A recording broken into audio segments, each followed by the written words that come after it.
Of a vector, या इसको हम लोग बोलते हैं कोसाइन ऑफ अ वेक्टर। ये भी टॉपिक का नाम दिया जाता है ना। हिंदी में लिख लीजिए एक सदिश, एक लिखने की जरूरत नहीं, सदिश की दिशा, सदिश की, सदिश की दिशा। चलिए ध्यान देते हैं। तो जैसे मान लो यहाँ पे कोई वेक्टर ए दिया हुआ है, ये आपको दिया हुआ है एक्स आई कैप प्लस ए वाई जे कैप प्लस ए जेड के कैप, और आपको मतलब एक्स की जगह पे कुछ नंबर होगा, 2 1 2 0 0 हुआ तो आई कैप गैप 1 2 माइनस भी हो सकता है, कुछ भी हो सकता है। एक्स ए वाई और ए जेड की जगह पे क्या होगा, कुछ नंबर होगा। तो यहाँ पर जो पूछता है वो ये पूछता है कि क्वेश्चन जैसे ये है कि find out the angle of vector A with x axis, मतलब एक्स एक्सिस से वेक्टर ए कितना एंगल बनाए। ठीक है, अपन क्या लिखे हैं, वेक्टर ए एक्स एक्सिस से कोण, वेक्टर ए का एक्स एक्सिस से कोण। तो इसका जो फॉर्मूला होता है ना बहुत आसान होता है। जैसे मान लो कि यहाँ पे कोई वेक्टर है, ठीक है, अगर वो x से मान लीजिए अल्फा बनाता है, y से बीटा बनाता है और गामा z से बनाता है, तो यहाँ पर अगर आप cos x निकालेंगे, क्या निकालेंगे, cos x, इसका फॉर्मूला होता है ना ax upon mod of vector A. क्या होता है, ax upon mod of vector A. तो ये x एक्सिस के साथ जो एंगल है ना इसको हम लोग अल्फा बोले, समझ रहे हैं। अगर मान लीजिए कि उसी वेक्टर का है ना, एक मिनट मैं ऐसे करता हूं, angle of vector A with x है, ठीक है, ये सपोज करिए आपको अल्फा दिया हुआ, तो cos अल्फा का जो फॉर्मूला होता है वो ये, ठीक है, वेक्टर ए का कोण x एक्सिस के साथ, ठीक है। अगर मान लीजिए कि यहाँ पर लिखा हुआ है angle of vector A with y axis, किसके साथ ले रहे हैं, y एक्सिस, तीन ही है ना, कौन है, तीन, x y और z। तो उसका जो फॉर्मूला होता है ना वो क्या होता है, जैसे उसको बोलते हैं cos ऑफ बीटा। तो cos बीटा का फॉर्मूला क्या होता है, cos बीटा का फॉर्मूला क्या हो जाएगा, हाँ क्या हो जाएगा, ए वाई अपॉन मॉड ऑफ ए, ठीक है। उसी तरीके से मान लीजिए कि अगर मैं यहाँ पे लिखा हूं angle of vector A with इसके साथ जेड एक्सिस, तो इसको मान लीजिए अल्फा बीटा और गामा बोलते हैं। तो कॉस ऑफ गामा जो होगा वो क्या होगा, ए जेड अपॉन मॉड ऑफ ए। जैसे मान लीजिए मैं आपको बताता हूं कि जैसे ये वेक्टर है, ठीक है, तो ये आपको एक्स एक्सिस हो गया, ठीक है, ये देखिए तीन एक्सिस है, ये एक्स हो गया, ये वाई हो गया और ये जेड हो गया, ठीक है, ठीक है। अब मेरा वेक्टर कुछ इधर है, ये वेक्टर मेरा कुछ इधर है, ये वेक्टर है, तो इसका एक्स के साथ भी कुछ कोण होगा, वाई के साथ भी कुछ कोण होगा और जेड के साथ। तो एक्स के साथ जो कोण होता है ना उसको हम लोग अल्फा बोलते हैं जनरली, आपको कोई दूसरा नाम से डिनोट करेगा तो बताएगा, ठीक है। ये एक्स वाई जेड तो आपको समझ में आ गया, और वेक्टर का कोण समझ गया, तो एक्स अल्फा। तो अल्फा निकालने का फॉर्मूला होता है cos alpha equal to ax upon mod of a. अब ax क्या है, जो वेक्टर दिया हुआ है ना उसमें आई कैप का जो कोफिशिएंट है, हिंदी में उसको बोलते हैं गुणांक, उसको ऊपर लिखेंगे और इस पूरे वेक्टर का क्या लिखेंगे नीचे, मैग्नीट्यूड। मैग्नीट्यूड कैसे निकलता है, कोई बता सकता है, मैग्नीट्यूड कैसे निकलता है, बहुत आसान है, मैंने बार बार बताया, ax का स्क्वायर प्लस ay का स्क्वायर प्लस az का स्क्वायर, अपन निकाल के भी देखे, उससे डिवाइड करते हैं, ठीक है, समझ में आया। उसी तरीके से अगर मान लीजिए उस वेक्टर का इसका y के साथ जो एंगल है y एक्सिस के साथ वो बीटा है, तो cos ऑफ बीटा कैसे निकलेगा, ay अपॉन मॉड ऑफ ए। जैसे मान लीजिए उसके साथ एंगल z है, गामा है, तो कैसे निकलेगा, ये एक जगह लिख दिया, उसका हिंदी आप लोग लिख लीजिएगा, बस कुछ नहीं करना है, यहाँ पे x की जगह पे यहाँ पे y लिखना है और यहाँ पे z लिखना है, ठीक है। चलिए इसके बाद आगे, इसमें होता क्या है कि अगर आप सपोज करिए कि cos square alpha plus cos square beta plus cos square gamma करते हैं तो हमेशा 1 आता है। एक बार इसमें बहुत भयंकर क्वेश्चन पूछा था, अल्फा बीटा दिया था, गामा पूछा था, क्या दिया था, तो बस अल्फा का स्क्वायर करना था, cos लेके इसका स्क्वायर करना था और इसको लगाना था और ये दोनों को उधर ले जाकर घटा देना। तो ये होता है, क्या होता है, cos स्क्वायर अल्फा प्लस 1। अब ये होता कैसे, आप चाहो तो इसको प्रूव भी कर सकते हो, बहुत आसान है। देखो cos स्क्वायर अल्फा, तो cos स्क्वायर अल्फा की जगह पे ऊपर में मैं क्या लिखा था, देखो क्या लिखा था, ax अपॉन मॉड ऑफ ए। दिखा मिस्टर राहुल, क्या लिखा हुआ था, नहीं दिखे, ये तो अब अभी आराम कर रहे हैं। अब देखो देखो तो जल्दी देखो, cos अल्फा क्या लिखा हुआ है, ax अपॉन मॉड ऑफ ए। बोलो आप, ax अपॉन मॉड ऑफ ए बोलिए या ax अपॉन परिमाण ऑफ ए, ए का परिमाण क्या लिखा हुआ है, ax अपॉन ए का परिमाण। तो cos अल्फा की जगह पे मैं क्या लिखूंगा, ax अपॉन ए का परिमाण और इसका स्क्वायर है, इसका स्क्वायर प्लस यहाँ पे क्या लिखूंगा, ay अपॉन ए का परिमाण का स्क्वायर प्लस यहाँ पे क्या लिखूंगा AZ अपॉन A का परिमाण का स्क्वायर इज इक्वल टू 1। एक बात याद रखिएगा, जो A का मैग्नीट्यूड है ना वो क्या है, वो है under root of AX the whole square plus AY the whole square plus AZ the whole square. ठीक है, अब इसको हम लोग स्क्वायर करेंगे, तो इसको अपन स्क्वायर करेंगे तो देखिए यहाँ पे क्या मिलता है, AX the whole square upon mod of A का स्क्वायर प्लस यहाँ पे क्या मिलेगा AY the whole square upon mod of A का स्क्वायर, और यहाँ पे क्या लिख लेगा A ऑफ Z का whole square upon mod of A का स्क्वायर। ठीक है, अब इसको हम लोग देखेंगे एलसीएम नीचे में क्या है, एलसीएम नीचे में क्या है, सेम है, तो अपन एलसीएम ले लेते हैं, है ना, लघुत्तम समा पढ़ते हैं, और ऊपर में क्या करेंगे AX the whole square plus AY the whole square plus AZ the whole square. ठीक है, नीचे में क्या है स्क्वायर है। तो अगर मान लीजिए कि यहाँ पर देखा जाए जो हम लोग ने अभी किया, ये देखिए, इसको अगर अपन दोनों तरफ स्क्वायर कर देते हैं, क्या कर देते हैं, दोनों तरफ स्क्वायर कर देते हैं, तो क्या हो जाएगा, इससे क्या हो जाएगा, ये कैंसिल हो जाएगा। यानी यहाँ पे आपको क्या मिला, AX the whole square plus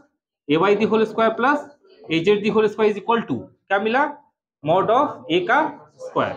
आपको पता है ना कि जैसे मान लीजिए यहाँ पे √2 लिखा हुआ है और इसका स्क्वायर करते हैं तो रूट और स्क्वायर क्या हो जाता है, कैंसिल, वर्गमूल, क्लास 6 वर्गमूल बोलते हैं इसको। ठीक है, तो यहाँ पर वही काम मैं कर रहा हूँ, यहाँ पे इसके बगल में कर दे रहा हूँ, तो इसके बदले मैं लिख दिया हूँ मॉड ऑफ A का स्क्वायर, और नीचे में अपना क्या है, मॉड ऑफ A का स्क्वायर, ऊपर नीचे क्या हो जाएगा, कैंसिल, 1 हेंस प्रूफ, अतः सत्यापित। समझ में आया, लिख लीजिए। इसको कोसाइन ऑफ वेक्टर भी बोलते हैं क्योंकि कॉस यूज होता है, कोसाइन ऑफ वेक्टर। हाँ, और घर पे जाके न्यूज़पेपर लेके लिखा कीजिए, स्पीड बढ़ेगा। चलिए, कोई भी न्यूज़पेपर ले लीजिए, हिंदी में, हिंदी का लीजिएगा, हिंदी में लिखना है। चलिए शुरू करते हैं। अब जैसे इस पे एक क्वेश्चन मैं आपको देता हूँ, जैसे सपोज करिए यहाँ पे एक वेक्टर दिया हुआ 3i cap plus 4j cap. देखो मैं जितना तेज से बोल रहा हूँ उतना ही तेज से लिख रहा हूँ, आप कर पाओगे, वो होना चाहिए स्पीड। एक वेक्टर ए दिया हुआ है, क्या दिया हुआ है, 3i cap plus 4j cap. अब क्वेश्चन ये पूछ रहा है कि find out the angle of vector A with x axis, Hindi में लिखूंगा विथ एक्स एक्सिस, सदिश ए का एक्स एक्सिस से कितना कोण बनेगा, कितना कोण बनेगा, दूसरा 53 डिग्री, तीसरा 0 डिग्री और चौथा 90 डिग्री। ऑप्शन लिखा रहेगा, इसका आंसर होगा 53 डिग्री। बना किसी से? हाँ, आपसे बना। देखो जिसको समझ में नहीं आया ना, आप ऐसा मानो यहाँ पर लिखा हुआ है प्लस 0 के क्या लिखा हुआ है, प्लस 0 के क्या, अब आपका बन जाएगा। अब जैसे मान लो एक्स एक्सिस के साथ एंगल दिखता है तो कॉस ऑफ अल्फा होता है, उसमें होता है क्या है, AX upon mod of A, तो AX कितना दिया हुआ है 3, मॉड ऑफ A निकालोगे तो under root of 3 the whole square plus 4 the whole square plus 4 the whole square plus 0 the whole square. ये अगर देखेंगे तो 3 और नीचे में 5 आता है, 25 आता है, उसका रूट करोगे 5 आएगा, 3/5 आपको, तो अल्फा कितना होगा 53 डिग्री। साइन 3/5 होता है। नहीं याद है तो फिर आप ट्रायंगल भी बना सकते हो, मैंने आपको बताया था इस टाइप से ट्रायंगल बनता है। ठीक है, कोई एक को 37 मान लो तो दूसरा आपको क्या होगा 53 होगा। क्यों होगा 53 दूसरा, क्यों होगा, कोई बता सकता है मिस्टर अंश? क्योंकि हाँ ऊपर देखिए, क्योंकि त्रिभुज के तीनों अंतः कोण का योग जो है 180 होता है, ये तो हम लोग पढ़े। चतुर्भुज का कितना होता है 360, 90 90 90 90, आयत में वर्ग में 90 90 90 90, क्लास 6 या 7, तो ये 37 है तो 53 होगा। अब देखो कोण छोटा होता है ना, तो उसका सामने की भुजा भी छोटी होगी, अपने को 3 4 5 में कुछ एक रखना, तो 3 ही होगा, तो 37 के सामने 3, 53 के सामने 4, और इधर आपको 5। मीटर है तो मीटर, सब जगह मीटर है तो मीटर, कोई यूनिट एक ही होगा, सेंटीमीटर है तो सेंटीमीटर, इंच है तो इंच, फीट है तो फीट, किलोमीटर है तो किलोमीटर। ठीक है, अब यहाँ पे साइन 37 निकालते हैं, तो देखो तो साइन 37 डिग्री, साइन 37 क्या होता है, साइन थीटा 37, साइन 37 क्या होता है P/H। जब इस कोण की बात कर रहे हैं तो इसके सामने वाला P होगा और ये आपको H होगा, 90 डिग्री के सामने H होता है, सभी जानते हैं, ये हो जाएगा P/H, दैट इज 3/5। ठीक, तो इस टाइप का इसमें क्वेश्चन पूछता है, इंपॉर्टेंट टॉपिक है। चलिए अब देखिए क्या क्या चीज बचा हुआ है, वो परिभाषा, कुछ कुछ चीजों की परिभाषा है, मैं यहाँ पे लिखता हूँ और आप लोग घर से लिख के लाइएगा। पहला होता है एंगल बिटवीन टू वेक्टर, इसको मैं लिखा देता हूँ। देखिए होता क्या है कि जैसे ये कोण है, ये एक वेक्टर है, सदिश है, और ये एक दूसरा वेक्टर है। ठीक है, ये दूसरा वेक्टर क्या है, बी वेक्टर। तो होता क्या है कि आपको दोनों वेक्टर को टेल टू टेल कॉम्बिनेशन करना होता है। क्या करना होता है, टेल टू टेल, देख रहे हैं टेल टू टेल, और टेल टू टेल कॉम्बिनेशन के बाद दो कोण मिलेगा आपको, एक ये छोटा वाला और एक ये बड़ा वाला। तो बड़ा वाला कोण जो होता है ना, वो कभी भी एक वेक्टर का कोण नहीं होता, हमेशा छोटा वाला ही किसी वेक्टर के, दो वेक्टर के बीच का कोण होता है। तो after tail to tail combination the smallest angle between two vector is the angle between two vector. After मतलब पूछ से पूछ कॉम्बिनेशन के बाद जो छोटा कोण प्राप्त होता है वही दो सदिश के बीच का कोण कहलाता है। ये इंपॉर्टेंट पॉइंट है, हो जाएगा। चलिए पहला, नहीं होगा तो बताइएगा, लिखवा दूंगा। दूसरा होता है यूनिट वेक्टर। यूनिट वेक्टर को हिंदी में बोलते हैं इकाई सदिश, है ना, इकाई सदिश। इसकी भी परिभाषा लिखिएगा बढ़िया से। इकाई सदिश किसे कहते हैं? ऐसा वेक्टर जिसका परिमाण एक हो और दिशा कुछ भी हो, उससे हमको मतलब नहीं, परिमाण बस एक होना चाहिए और उसके ऊपर कैप लगता है इस टाइप। ये बस पॉइंट लिखते जाइए ना, परिभाषा आप लोग घर पे लिखिएगा, ठीक है। तीसरा जो लिखना है वो होता है नल वेक्टर। इसको हम लोग बोलते हैं शून्य सदिश। तो शून्य सदिश का मतलब ये हो गया कि इसका परिमाण क्या हो, 0 हो और दिशा कुछ भी हो। तीसरा, चौथा होता है पैरेलल वेक्टर, ठीक है। हिंदी में इसको बोलते हैं समानांतर सदिश। समानांतर सदिश किसे बोलते हैं, कोई बता सकता है? हाँ, एंगल 0 डिग्री हो। दो सदिश जिसके बीच का कोण क्या हो, ऊपर देखिए, अरे ये सब पॉइंट लिखिएगा, पहले समझ तो लीजिए। दो सदिश जिसके बीच का कोण क्या हो, 0 डिग्री, उसको हम लोग बोलते हैं पैरेलल या समानांतर सदिश। और दोनों के बीच का कोण देखो, पुश टू पुश कॉम्बिनेशन के बाद दोनों के बीच का कोण 180 हो, उसको हम लोग क्या बोलते हैं? पैरेलल नहीं, एंटी पैरेलल, है ना। हिंदी इसका क्या होगा? असमानांतर सदिश, ठीक है। अच्छा, अगर 90 डिग्री हो, इधर इधर 90 डिग्री हो, उसको हम लोग क्या बोलेंगे? हाँ, लंबवत सदिश। इंग्लिश में क्या बोलेंगे? परपेंडिकुलर बोलते हैं उसको, एक स्पेशल नाम दिया गया, ऑर्थोगोनल वेक्टर। क्या बोलते हैं? Orthogonal vector. तो ये सब बस डिफिनीशन लिख लीजिएगा, ठीक है। पांचवा नंबर एंटी पैरेलल वेक्टर, असमानांतर सदिश। यूट्यूब में भी देख सकते हैं। असमानांतर सदिश मतलब यहाँ पे कोण होगा 0 डिग्री और यहाँ पे कोण होगा 180 डिग्री और यहाँ पे कोण होगा 90 डिग्री, जिसको हम लोग बोल रहे हैं लंबवत सदिश, है ना। इंग्लिश में हम लोग बोलते हैं ऑर्थोगोनल वेक्टर। पॉइंट लिख लीजिए। आप लिखवाया था क्या? मैं उस दिन लिखवाया था ना, देखिए इनका कितना अच्छा नोट्स है ना, वेरी गुड। आप ऐसे ही नोट्स बाद में लिखिएगा, आप लोग मिटाऊंगा नहीं मैं। नेक्स्ट टर्म देखिए, नेक्स्ट होता है इक्वल वेक्टर। इक्वल वेक्टर को हिंदी में क्या बोलेंगे? चंद्रकांत। हाँ, समान सदिश। बहुत जोर धीरे में बोल रहे हैं, लगता है आपकी ऊर्जा आज से थोड़ा कम हो गई है। क्या बात है? कितने बजे निकले थे घर से? अच्छा, तब निकले थे। तो बाहर में पोहा हुआ खा लिया कीजिए। मैं तो 8-10 साल से पोहा ही खाया हूँ सुबह सुबह। क्या कीजिए, वही एक ऐसा है जो बाहर में इजीली मिल जाता है, क्योंकि घर में 8 बजे तक तो बनना कहीं मुश्किल हो जाता है। हाँ चलिए, कोई दिक्कत नहीं। इक्वल वेक्टर किसे कहेंगे? जिसमें परिमाण और दिशा दोनों समान हो। जैसे मान लो कि यहाँ पर दिया हुआ है कि A and B are equal vector. इसका मतलब यही हुआ कि A का जो परिमाण होगा वही B का भी होगा और A की जो दिशा होगी वही B का भी होगी।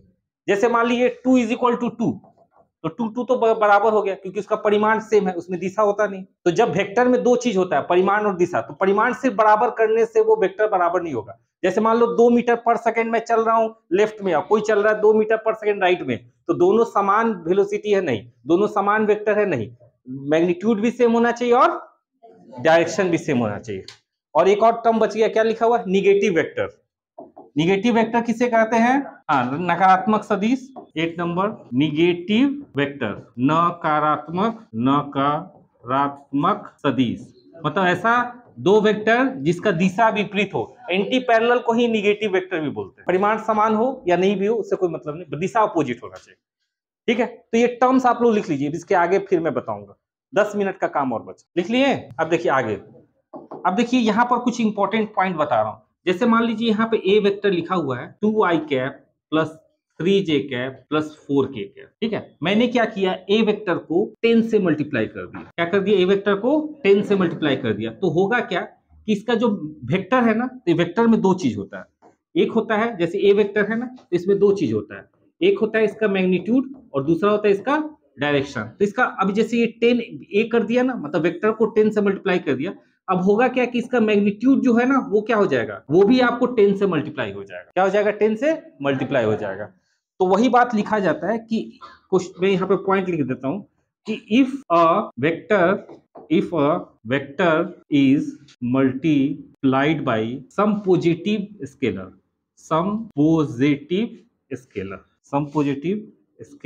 then magnitude of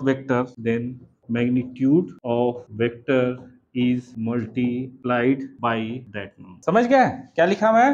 Hindi medium क्या लिखा मैं? हाँ, हिंदी आप ही लोग कीजिए, सही बात है। अगर किसी सदिश को किसी धनात्मक जब हिंदी कर रहे हैं तो इंग्लिश में ही रहने देते, किसी धनात्मक अदिश से गुणा करते हैं, तो गुणा करते हैं, या भाग में भी यही होता है ना, भाग में उतना टाइम्स हो जाता है, गुणा करते हैं तो उस सदिश का परिमाण बदल जाता है, परंतु दिशा समान रहती है। ये गुणा में भी होता है और गुणा या भाग दोनों में, मल्टीप्लाइड और divide. If a vector is multiplied divide by some positive scalar the magnitude of vector is change. English वाले बच्चे इंग्लिश में लिख लेंगे और हिंदी वाले बच्चे हिंदी में इसको लिख लीजिए। और अगर मान लीजिए कि निगेटिव से मल्टीप्लाई करते हैं तो क्या होता है, मैग्नीट्यूड भी चेंज होता है और डायरेक्शन सीधा अपोजिट हो जाता है। जैसे मान लीजिए कोई इधर जा रहा है, मैं बोल रहा हूँ कि 5 मीटर पर सेकंड से जा रहा है, अब उसको -1 से मल्टीप्लाई कर दिया, -2 से कर, तो डायरेक्ट मैग्नीट्यूड भी बदल गया और दिशा भी क्या हो गया, बदल गया, अपोजिट हो जाता। पहले इसको लिख लीजिए फिर अपोजिट वाला लिखवाता हूँ। अब दिख रहा है, अगर किसी सदिश को किसी धनात्मक अदिश से गुणा या भाग करते हैं तो उस सदिश का परिमाण बदल जाता है, परंतु दिशा समान रहती है। ये इंपॉर्टेंट पॉइंट्स है ना। और इसी का उल्टा लिखेंगे क्या हो जाएगा, मतलब इसके आगे लिखेंगे तो क्या हो जाएगा, पॉजिटिव के बदले negative. If a vector is multiplied divide by some negative scalar then magnitude of vector change and direction क्या हो जाएगा, opposite, and direction becomes opposite. ये दूसरा नंबर पॉइंट भी लिख लीजिएगा।